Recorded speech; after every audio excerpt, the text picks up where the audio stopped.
ধরে রাখবেন, মৃত্যু পর্যন্ত এই তিন কথার উপরে আমল করবেন। যদি কোনোভাবে এই তিনটা বদমাশি চরিত্র আপনার আমার মধ্যে ঢুকে যায়, ইন্নাল মুনাফিকিনা ফিদ দারকিল আসফালি মিনান নার, জাহান্নামে জায়গা হবে। কোন জাহান্নাম? কাফেরের থেকেও নিম্ন জাহান্নাম হবে মুনাফিকের জন্য। হাবিয়া জাহান্নামের সিন্ধুকের মধ্যে মুনাফিকের জায়গা হবে। কার জায়গা হবে? মুনাফিক। মুনাফিক কাকে বলে এর পরিচয় আমাদের জানার দরকার আছে না নাই? কথা জোরে কয় না কমুনি, আর কেউ গায়েটাই লাগবে না। আল্লাহ তাআলা আমাদেরকে মুনাফিকি থেকে হেফাজত করেন, বলেন না আমিন। قال رسول الله صلى الله عليه وسلم قال رسول الله صلى الله عليه وسلم آيات المنافق ثلاث। মুনাফিকের আলামত হইল তিনটা। কয়টা? আওয়াজ করে জোরে বলেন, কয়টা? অন্য অন্য হাদিসের মধ্যে আরো বেশিও আছে, কিন্তু এই হাদিসের মধ্যে আল্লাহ রসুল বলেন মুনাফিকের আলামত হইল তিনটা। এক নম্বরে হইল ইযা হাদ্দাসা কাযাবা। এক নম্বরে মুনাফিক যখন কথা বলবে, মুনাফিক মিথ্যা কথা বলবে। এক নম্বর আলামত, মুনাফিক যখন কথা বলবে, মুনাফিক কথায় কথায় মিথ্যা বলবে। কথা ঠিক না বে? ঠিক করে কর। মুনাফিকের এক নম্বর আলামত কি? মিথ্যা কথা বলবে, কথায় কথায়। আল্লাহ রসুল বলেন, হে দুনিয়ার আমার উম্মতেরা শোনো, একটা মিথ্যা কথা বললে কম পক্ষে ৭,০০০ বছর জাহান্নাম। কত বছর? ৭,০০০ বছর জাহান্নাম, একটা মিথ্যা কথা বললে। মুনাফিকের এক নম্বর লক্ষণ, মুনাফিকের এক নম্বর আলামত হইল মুনাফিক যখন কথা বলবে, মুনাফিক কথায় কথায় মিথ্যা কথা বলবে। কথা ঠিক না বে? ঠিক জোরে কন। প্রতিনিধি যখন ক্যান্ডিডেট হবে, নির্বাচনের আগে সমাজের মানুষদেরকে অনেক প্রকারের আশ্বাস দিবে, নির্বাচিত হইলে দুদুর আর খবর থাকবে না। কথা ঠিক না বে? ঠিক জোরে কন। অনেক প্রতিশ্রুতি দিবে, কিন্তু নেতারে নির্বাচিত করার পর আর খোঁজ কইরা পাওয়া যাইব না। কথা ঠিক না বে? ঠিক জোরে কন। ইতিপূর্বে আমরা যাদেরকে দেখেছি, তারাও নির্বাচনের পূর্বে কত প্রকারের প্রতিশ্রুতি দিছে। কথা ঠিক না? কত প্রকারের আশ্বাস দিছে, যদি এইবার ক্ষমতায় যাইতে পারি ইসলাম বিদ্বেষী কোনো কাজ করব না, যদি এইবার ক্ষমতায় যাইতে পারি ইসলামের বিরুদ্ধে কোনো কথা বলুন না। অথচ ক্ষমতায় যাইয়েই প্রথম গেটের উপরে পাড়া দেয় ইসলামের। ঠিক না বেটি? যার প্রতিফলন আল্লাহ তাআলা স্বচক্ষে জমিনের মানুষকে দেখাইছে। ঠিক না বেটি? আওয়াজ করে বলেন না। এই জন্য মিথ্যার জয় নাই। মিথ্যার কি নাই বলেন? মিথ্যার জয় নাই। মিথ্যা বলে সময়ের জন্য, যদিও কিছু সময়ের জন্য বেঁচে যাওয়া যায় বন্ধু, কিন্তু মিথ্যা মানুষকে ধ্বংস করে দেয়। আল কিযবু উম্মুল মাআসি। আল্লাহ রাসূল বলেন মিথ্যা হইল গুনাহের মা। মিথ্যার পেট থেকে বড় বড় গুনাহের জন্ম হয়। যখন মানুষ মিথ্যা বলার অভ্যস্ত হয়ে যায়, ওকে ধ্বংস না করা পর্যন্ত মিথ্যা ওর পিছু ছাড়ে না। এই জন্য মুনাফিকের এক নম্বর আলামত, মুনাফিক যখন কথা বলবে কথায় কথায় মিথ্যা বলবে। মাছ কিনছে ১০০ টাকা কেজি, বিক্রেতা বাজারে খুচরা বেচতে চলে গেছে, খরিদ্দার কিনতে আসছে, কয় ভাই মাছ কত? মাছের কথা এই জন্যই বললাম যে নদীর পাড়ের সাগরের পাড়ের মানুষ আপনারা, ব্যবসা এইটাই বেশি, ঠিক না? এই ব্যবসার লোকই বেশি। কয় কিনে আনছি সরেগনে ১২০ টাকা, আল্লাহর কসম। ১৫০ টাকায় না বেচলে গাড়ি ভাড়া, এই খরচ সেই খরচ আছে না। তো উনি কসম খাইয়া ২০ টাকা বাড়াইছে, লাভ করছে আরো ৩০ টাকা। এখন ওই কসমের ২০ টাকা মিথ্যা, লাভ করছে ২০ টাকা, এটা হালাল। কিনছে যেটা দিয়া ওইটাও হালাল, মাঝখানে কসম খাইছে যেটা, ওটার কারণে পুরাটা হারাম হয়ে গেছে। ঠিক না ভাই? ঠিক কথা ঠিক না? বলে বলেন। ফোন দিয়া জিজ্ঞাসা করছে, মেয়ে সাহেব কই আমনে? কয় সোন খোলা মসজিদের সামনে। অথচ হ্যাঁ দাঁড়ায় রয়েছে লাল্লাই। আছে না নাই? জোরে কথা কয় না। আছে না? তো এই যে আমরা এটাকে মিথ্যা মনেও করি না, কথা ঠিক না বেঠিক? মিথ্যা মনেও করি না, অথচ আমরা সকাল থেকে সন্ধ্যা পর্যন্ত কত প্রকারের মিথ্যা কথা বলি, তা আমরা হিসাব নিকাশি করতে পারি না, কথা ঠিক না বলেন? এই জন্য মিথ্যা বলা যাবে না। মিথ্যার জয় নাই, মিথ্যার কি নাই? জয় নাই। মিথ্যা বলে অল্প সময়ে চেহার গরম করা যায়, সত্য বলে অপদস্থ অপমানিত হইলেও এই চেহারটা যখন পাওয়া যায় মৃত্যু পর্যন্ত এই চেহার থেকে আর নামা লাগে না, ঠিক না বেঠিক? জোরে কর। এজন্য মিথ্যার পক্ষে আমরা নাই, আমরা আছি কাদের পক্ষে? সত্যবাদীদের পক্ষে। আল্লাহ সত্যের পক্ষে থাকার তৌফিক দান করে, সত্যবাদীদের সঙ্গে থাকার তৌফিক দান করে। মুহতারাম হাজিরিন, বেজার হয়েছেন নি? আপনাদেরকে একটা ওয়াকিয়া শুনাই দেই। মিথ্যা কথা বললে আপনি নিশ্চিত যে আমি মিথ্যা বললে এই আসন আমার, আমি মিথ্যা বললে এই এলাকা আমার, কিন্তু মাত্র একটু মিথ্যা কথা বলা লাগবে। যদি ইমানদার হয় তো তাম পৃথিবী যদি তার আয়াত্তের মধ্যে চলে আসে, তাম পৃথিবীও আয়াত্তে আনতে গিয়ে একটা মিথ্যা কথা বলা লাগলেও ইমানদার কোনোদিন তাম পৃথিবীর লোভে পড়বে না, একটা মিথ্যা কথা বলবে না। আর বেঈমান ওর যদি 1000টা মিথ্যা কথা বলা লাগে একটা ওয়ার্ডের মেম্বার হওয়ার জন্য, 1000টা মিথ্যা বলতে রাজি, কারণ ওর মধ্যে ঈমান নাই, ঠিক না বেঠিক? চলে কর। মুহতারাম হাজিরিন, হযরত মাওলানা জাকারিয়া রহমাতুল্লাহ আলাইহির বাবা ইয়াহইয়া কান্দলবি রহমাতুল্লাহ আলাইহি হিন্দুস্তানে যার বাড়ি,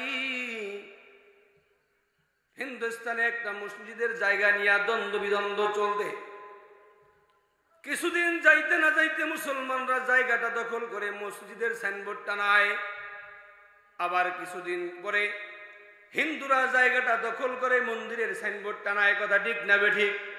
যখন আওয়ামী লীগ ক্ষমতায় আওয়ামী লীগের সাইনবোর্ড, যখন আবার বিএনপি ক্ষমতায় আয় বিএনপির সাইনবোর্ড, ঠিক না বেঠিক? যার যেমন ক্ষমতা আসে ওইখান থেকে ক্ষমতার পাওয়ার দেখায় দেয়। ঠিক তেমনি ভাবে হিন্দুস্তানের এই খাস জমি, সরকারি জমি, কখনো হিন্দুরা দখল করে মন্দিরের সাইনবোর্ডটা নাই, আবার কখনো মুসলমানরা দখল করে মসজিদের সাইনবোর্ডটা নাই। কিছুদিন পরে হিন্দু মুসলমান ঐক্যবদ্ধ হয়ে মশওয়ারা করলো, ভাইরে কিছুদিন তোমরা সাইনবোর্ড টানাও আর কিছুদিন আমরা সাইনবোর্ড টানাই, কোনো সমাধান আমাদের হয় না। অথচ আমরা তো এই সরকারি জমিটা খাস জমি, আমরা চাই এর একটা সুস্থ সমাধান আমরা চাই। এজন্য চলো চলো আমরা আদালতের কাঠগড়ায় দাঁড়ায়া আমরা আদালতে যাই, আদালত যাদের পক্ষে রায় দিবে এই জমি তারা বক দখল করবে। দুজনের সিদ্ধান্ত মোতাবেক আদালতে চলে গেছে। আদালতে যাওয়ার পরে এখন সেখানে তো সাক্ষী প্রমাণ ছাড়া কোনো কথা হবে না, গ্রহণযোগ্য হবে না। আদালতে যাওয়ার পর সাক্ষী পেশ করার জন্য বলা হয়েছে, তোমাদের দোনো পক্ষের সাক্ষী হাজির করো। হিন্দু মুসলমানরা চিন্তা ভাবনা করে দেখলো আমাদের এই হিন্দুস্তানে বয়োবৃদ্ধ একজন মুরব্বী ইয়াহইয়া কান্দলবি, যার এই জমিন সম্পর্কে যার ধারণা আছে, আমরা এই জমির পূর্ব ইতিহাস আমরা জানি না। অতএব যদি ইয়াহইয়া কান্দলবিকে সাক্ষীর মঞ্চে দাঁড় করানো হয়, তার মাধ্যমে একটা সাক্ষী আসলে সুন্দর একটা সমাধান হবে, গেঞ্জাম কোলাহল মুক্ত হয়ে যাবে। ইয়াহইয়া কান্দলবি এমন একজন বয়োবৃদ্ধ মুরব্বী আলেম, যিনি বিলায়াতের মাকাম পানেওয়ালা একজন জগৎ বিখ্যাত বুজুর্গের নাম।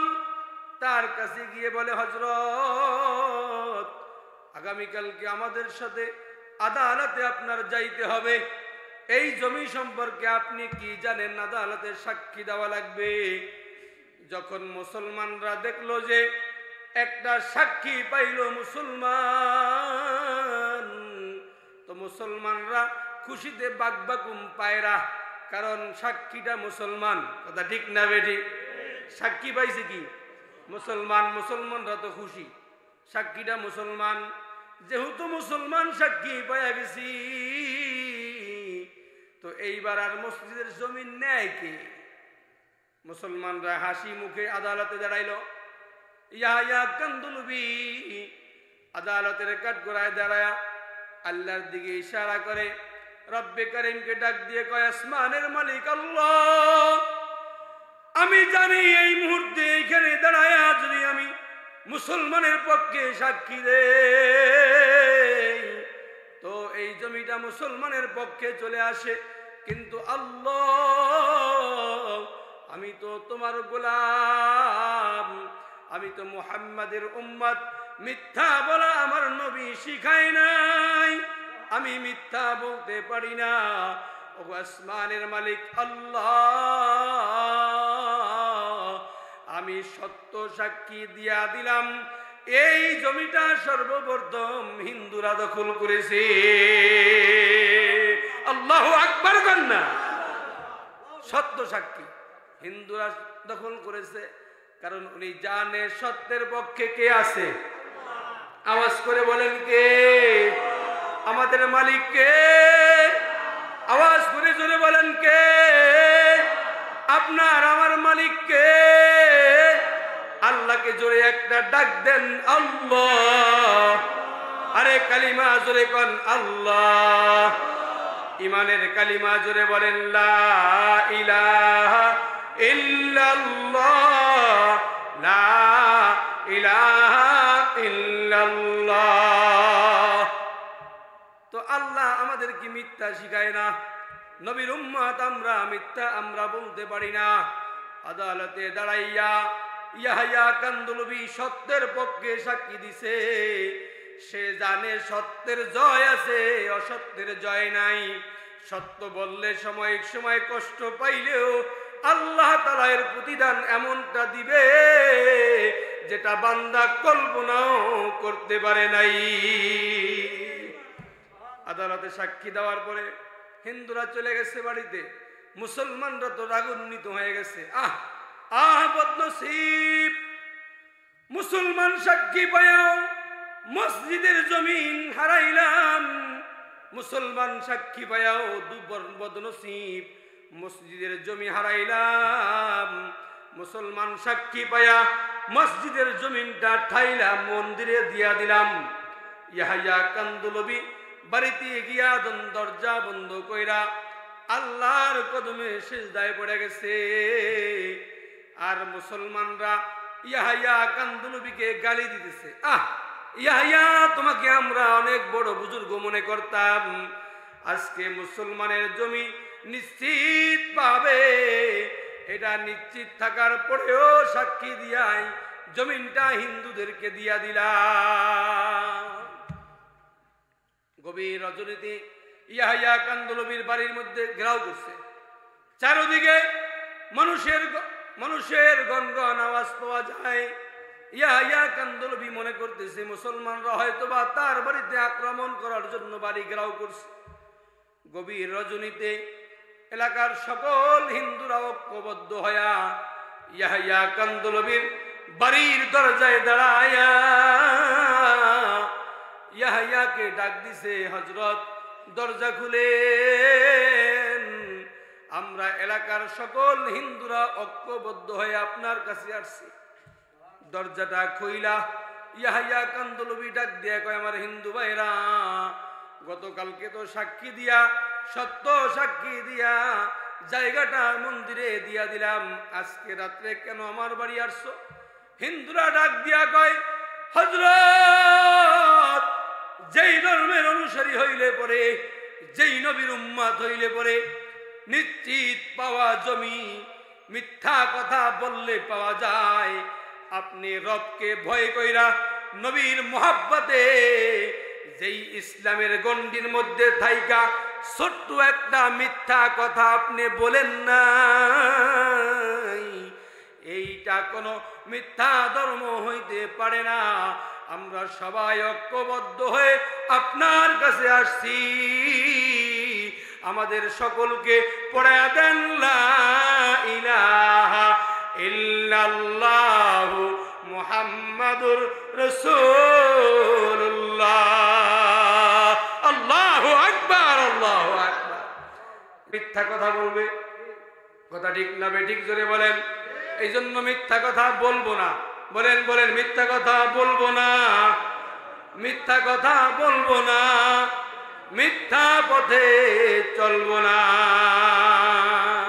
আল্লাহ কবুল করেন, বলেন আমিন। মুনাফিকের 2 নম্বর লক্ষণ হইল ওয়াইদা ওয়াদা আখলাফা। মুনাফিকের 2 নম্বর চরিত্র, মুনাফিকের 2 নম্বর আলামত, মুনাফিক যখন ওয়াদা করবে ওয়াদা রক্ষা করবে না, ওয়াদা খেলাফ করবে। মুনাফিকের 2 নম্বর আলামত হইল ওয়াদা বর খেলাফ করা। কি এরকম মানুষ সমাজে আছে না নাই? কি টাকা ধার দিয়ে কয় হুজুর আজকে 2000 টাকা দিলে আগামী 8 বার এই তরকারি মিশ্রণ দিয়ে দেবো। দুদু আগামী 8 বার তো দূরের কথা, 3 মাসেও আর হুজুরের সাথে সাক্ষাৎ করে না। আছে না নাই? বাজারে গিয়ে দোকানদারকে কয় ভাই আজকে বেচা কিনা তেমনটা কয় নাই, মাস্টার্স কিনা সব শেষ, মুদি বাজার বাকি নিমু, সামনের 8 বার আইয়া তোমারে দিয়ে দিমু। মুদি দোকানদার বাকি সদাই দিছে, সামনের 8 বার তো দূরের কথা, এরপরে আরো 17টা হাট চইরা যায়, দুধু আর দোকানের সামনে দিয়েও আড়ে না। কথা ঠিক না বেঠিক? কি এমন পিসাব সমাজে আছে না নাই? মুনাফিকের 2 নম্বর লক্ষণ, মুনাফিক ওয়াদা করবে ওয়াদা রক্ষা করবে না। কথা ঠিক না? আরে কত ওয়াদাই তো কতজনে করে। আমারে যদি নির্বাচিত করতে পারেন তাহলে আপনাদের মসজিদের বাথরুম পাকানা কাঁচা এটারে আমার মেম্বার বানাইলে মেম্বারের পরেই হওয়ার পরেই মসজিদের বাথরুমটা করে লামু। ওই মেম্বারে পাস করাইয়াও আনে, কিন্তু মেম্বার বাথরুমটারেও ছাড়ে না, ওটারেও 4টা খায়। কথা ঠিক না বেঠিক জোরে কর? কথা ঠিক না? উনি বাথরুমরেও ছাড়ে না শেষ পর্যন্ত। ওয়াদা করছে দিব, পায়াও ঠিক গেছে, কিন্তু গোপনে খাইয়া লাইছে বাথরুম সব, বাথরুম সহ সব হজম করছে। মুনাফিক তুই ময়দানে মাহশরে তোর স্থান হবে হাবিয়া জাহান্নামের সিন্ধুকের মধ্যে। ইন্নাল মুনাফিকিনা ফিদ-দারকিল আসফালি মিনান নার। মুনাফিকের স্থান হবে কাফেরদের থেকেও নিম্ন স্তরে। এজন্য মুনাফিক কাফেরের থেকেও নিকৃষ্ট, মুনাফিক কাফেরের থেকেও খারাপ, মুনাফিক কাফেরের থেকেও নিম্ন জাহান্নামে যাবে। এই জন্য বাইরে পৃথিবীতে যত ইসলামের ক্ষতি হয়েছে এই কাফেরদের চেয়েও মুনাফিকের কারণে ইসলামের ক্ষতি বেশি হয়েছে। ঠিক না বেঠিক? জোরে বলেন ঠিক না বেঠিক? এই জন্য মুনাফিকের কাতারে নাম রাখা যাবে না, কারণ মুনাফিকের স্থান জঘন্যতম জায়গা, সহ্য করা যাবে না।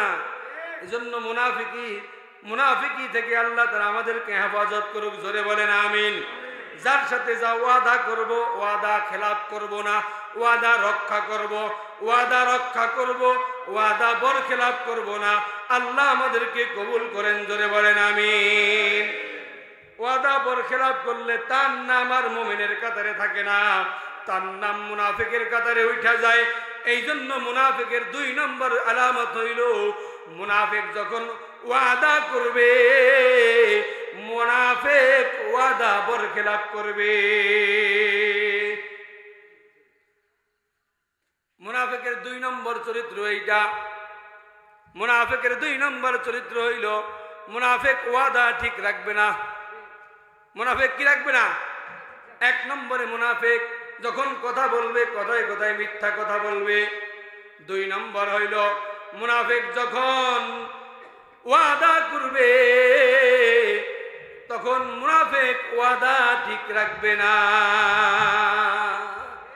এই জন্য মুনাফিকের জায়গা হবে জাহান্নামের নিম্ন স্তরে। বাইরে এই যে সবকগুলি দিতেছি এইগুলাই ওয়াস, মেনে নিতে পারলে জীবন ধন্য, আর গেড়ি মোড়াইয়া দিলে ছাগলের মতো বন্ধু জাহান্নাম ছাড়া উপায় নাই। এইগুলাই ওয়াস, এইগুলাই বুঝতে হবে। 3 নম্বর মুনাফিকের আলামত, মুনাফিক যখন মুনাফিকের কাছে আমানত রাখা হইলে মুনাফিক আমানতের খেয়ানত করবে। আছে না নাই? আছে না নাই? মুনাফিকের কাছে আমানতদারি মুনাফিকের কাছে মূল্য নাই। আমানতের খেয়ানত। এখন আমানতের খেয়ানতের কাছে আমার একটু বিশ্লেষণ করা লাগবে।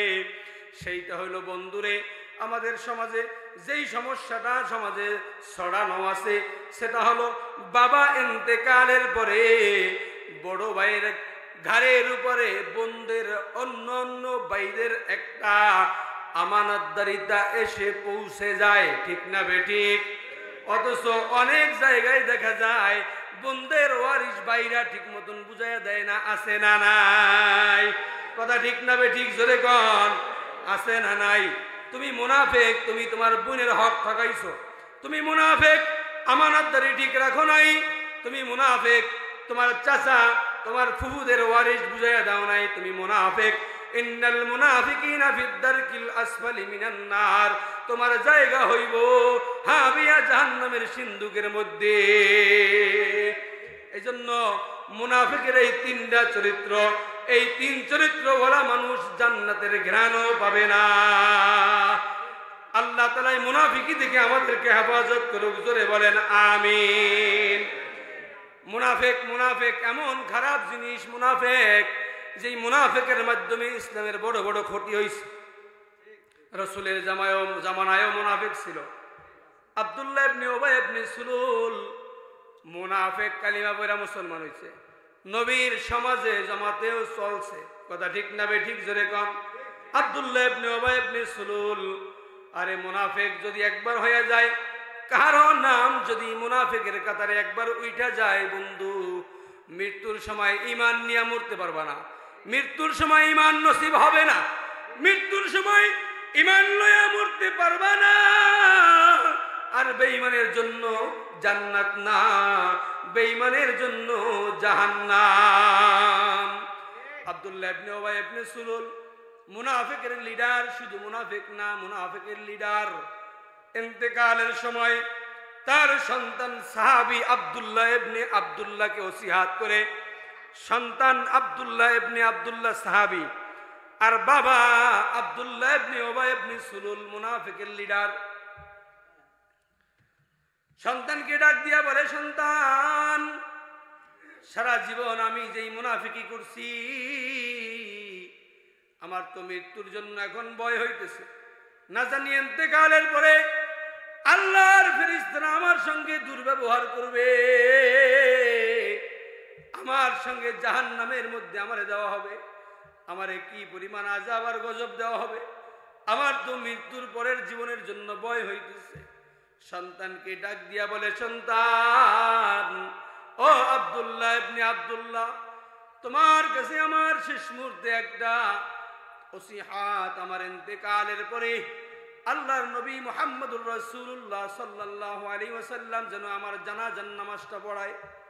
কারণ হইল, আমি মুনাফিক হইলেও সরকারে দু আলম হাবিবে কিবরিয়া মুহাম্মদুর রাসূলুল্লাহ সাল্লাল্লাহু আলাইহি ওয়াসাল্লাম যদি আমার জানাজার নামাজ পড়ায়, তো হয়তোবা নবীর জানাজার কারণে আমার কবরে আল্লাহ তাআলা আযাব দিবে না। এজন্য তোমার কাছে আমার ওসিহাত, আব্দুল্লাহ, আমার ইন্তেকালের পরে তোমার নবী মুহাম্মদ রে দিয়ে আমার জানাজাটা পড়াইবা। ঘটনাক্রমে আব্দুল্লাহ ইবনে উবাই ইবনে সুলুল ইন্তেকাল হয়ে গেছে। আব্দুল্লাহ ইবনে আব্দুল্লাহ বাবার লাশটা সুন্দর কইরা গোসল করাইছে,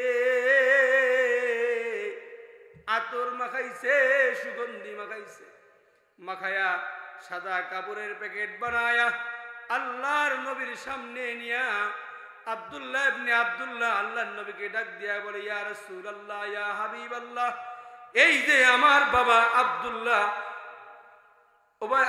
ইবনে উবাই ইবনে সুলুল শুধু মুনাফিক তা না, মুনাফিকের লিডার, কিন্তু ইন্তেকালের আগে আমার ওসিয়াত করছে, তোমার নবী মুহাম্মদকে দিয়ে আমার জানাজার নামাজটা একটু পড়াইবা।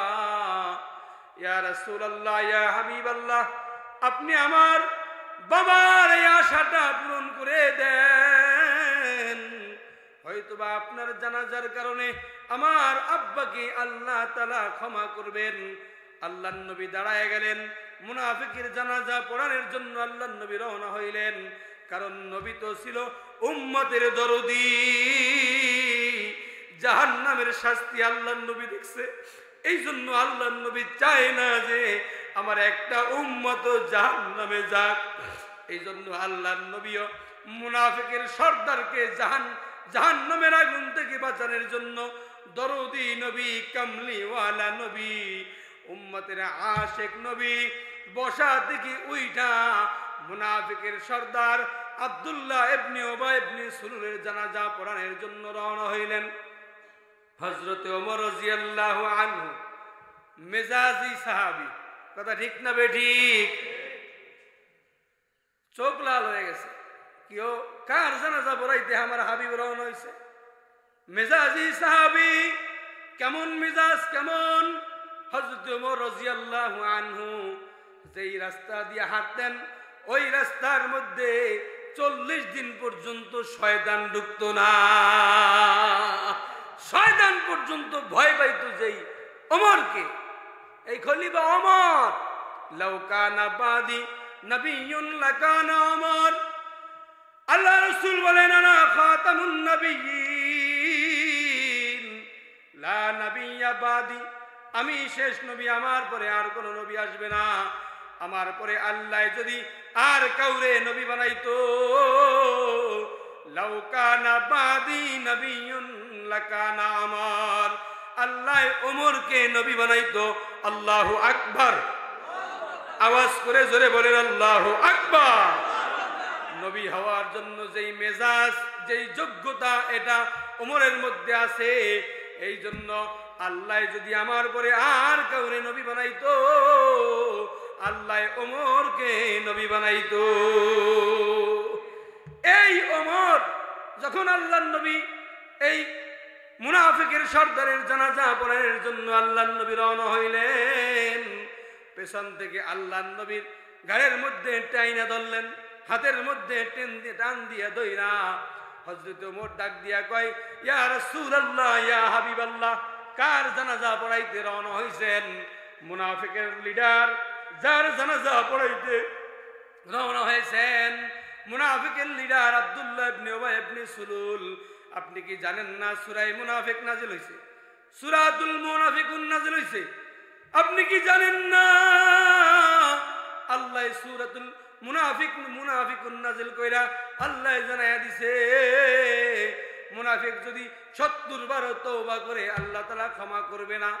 আল্লাহর নবী সরকারে দো জাহান হাবিবে কিবরিয়া ডাক দিয়া বলে, হে ওমর, 70 মাররা আমি আল্লাহর এই আয়াত নাযিল হওয়ার পরে আমি ওমর, আমি আল্লাহর রাসূল বলেছি 70 মাররা, আমার এই মুনাফিক যদি 70 বার তওবা করে, এরপরে আমি প্রয়োজনে এর থেকেও বেশি ইস্তেগফার তার জন্য করব। আল্লাহর নবী ওমরের কথা শুনলেন না। আল্লাহর নবী সরকারে দো আলম উবাই ইবনে সুলুলের জানাজা পড়ানোর জন্য জানাজার ময়দানে চলে গেছে। শুধু জানাজা পড়াইছে তা নয়, আল্লাহর নবী সরকারে দো আলম জাহান্নামের আগুন থেকে মুনাফিকটারে বাঁচানোর জন্য আল্লাহর নবীর নিজের গায়ের জুব্বা মুবারক কইলা এই মুনাফিকের সর্দার উবাই ইবনে সুলুলের গায়ের মধ্যে তার নবীজির জামা পরাইয়া দিলেন। শুধু তাই নয়, জানাজা পড়ায়া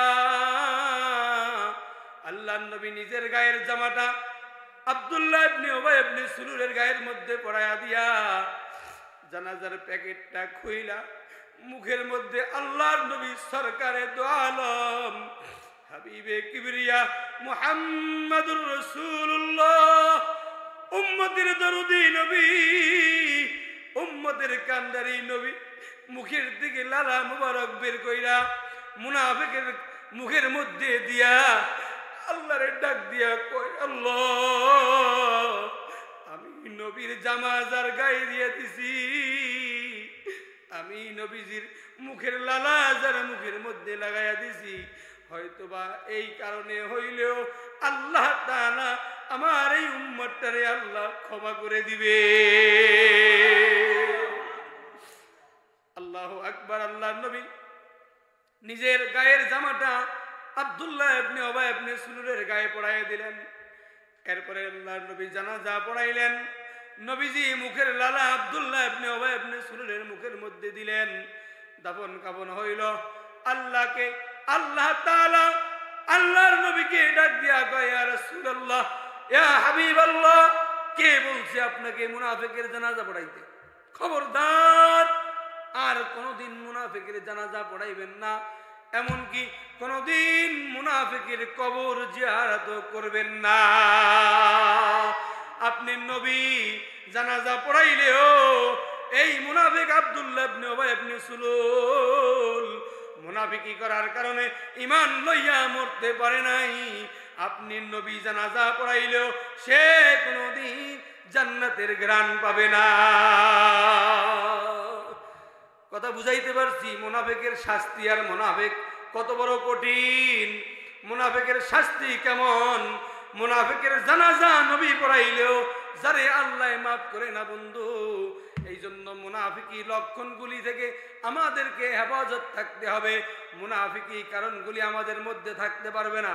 যখন কথা বলবো সত্য বলবো, যখন ওয়াদা করব রক্ষা করব, যখন আমানতদারি আপনার আমার কাছে আসবে আমানতের হেফাজত করব।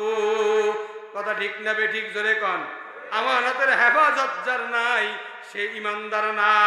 আরবাউন ইযা কুন্না ফিকা ফালা আলাইকা মা ফাতাকাদ দুনিয়া হিফজু আমানাতিন ওয়া সিদকু হাদিসিন ওয়া হুসনু খুলিকাতিন ওয়া ইফফাতুন ফি তুহরিন। এই হাদিসের মধ্যে 4টা গুণের কথা বলছে। 1 নম্বরে হিফজু আমানাতিন, যার মধ্যে আমানতদারি ঠিক আছে আল্লাহ তাআলা তার জন্য জান্নাত বরাদ্দ করে রেখেছে। দুনিয়া এবং আখিরাতের সকল বালা থেকে আল্লাহ হেফাজত করবেন। দুনিয়া এবং সকল বালাই আল্লাহ তাকে দান করবেন। আল্লাহ তাআলা আমাদেরকে আমানতদারি রক্ষা করার তৌফিক দান করুক। জোরে বলেন আমিন। স্বামী স্ত্রীর আমানতদারি ঠিক রাখে না, আছে না নাই? স্ত্রী স্বামীর আমানতদারি ঠিক রাখে না। স্বামী ইনকামের জন্য বিদেশের বাড়িতে বাড়ি জমাইছে। স্ত্রীর মোবাইলে এদিকে আরো 5-7 জনের লগে লাইন আছে, আছে না নাই? আপনাদের এলাকায় না থাকলেও আমাদের এলাকায় আছে, আছে না নাই? জোরে কন। আরে এই যে বিষয়গুলি নিয়ে সমাজে বর্তমানে বিশাল ঝামেলা তৈরি হয়ে গেছে। সরকারি কাজ যদি আসে 1 লক্ষ টাকার মেম্বার তুমি খাইলা, নেতারে খাওয়াইলা, সামসারে খাওয়াইলা, রাস্তার কাজ শেষ পর্যন্ত 30,000 হয় না, আছে না নাই? 1 লক্ষ টাকা বরাদ্দ হইলে 30,000 টাকার কাজ হয় না। 2 লক্ষ টাকা বরাদ্দ হইলে 60,000 টাকার কাজ হয় না, আছে না নাই? 5 লক্ষ টাকা বরাদ্দ হইলে 1 লক্ষ টাকার কাজ হয় না। জনগণকে বুঝ দেওয়ার জন্য রাস্তার মধ্যে একটু লিপস্টিক মাখায়া যায়, বৃষ্টির সিজন আসলে লিপস্টিক ধুইয়া যায়, ঠিক না বে ঠিক? জোরে কন।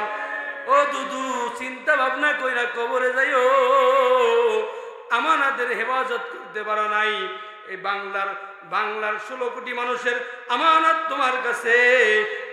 কয়জনের কাছে ক্ষমা চাইবা? কয়জনের কাছে ক্ষমা চাইয়া কবরে যাইবা? আল্লাহর কসম, মুনাফিক ঈমান লইয়া মরতে পারে না। এজন্যই মুনাফিকি খাসলাতগুলি থেকে আল্লাহ আমাদের সবাইকে হেফাজত করুক। জোরে বলেন আমিন।